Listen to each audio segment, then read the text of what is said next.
هو مال النادي الاهلي بالنادي الزمالك؟ ومال النادي الاهلي عمال يدور النادي الزمالك دفع ولا ما دفعش؟ نادي الزمالك دفع ال 18 قضيه اللي عليه على الفيفا ولا ما دفعش؟ طب هو النادي الاهلي ليه عمال يجري ويضغط على الاتحاد المصري علشان يشوف الزمالك دفع ولا ما دفعش؟ كل الاسئله دي كل الزملكاويه بيتكلموا عنها، كل الزملكاويه متقمصين دور الشرف، كل الزملكاويه دلوقتي ناسين السنه اللي فاتت. انا مش هقول لك اللي من 5 او من 3 او من 4 سنين، ده انا بقول لك السنه اللي فاتت. السنه اللي فاتت ان النادي الزمالك رفع قضيه على الاتحاد المصري وعلى الرابطه وعلى النادي الاهلي.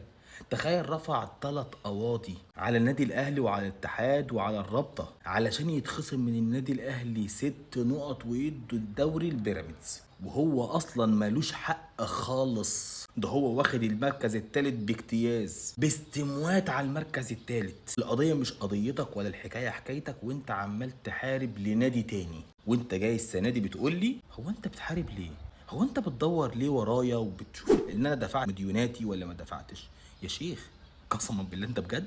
انت حقيقي؟ انت السنه اللي فاتت رافع عليا قواضي عشان حقي مش حقك، وانا السنه دي عشان بدور على حق هو اصيل عندي بتقول لي انت بتدور ليه ورايا؟ دماغكو قسما بالله دماغ ولاد رشيل. سلام.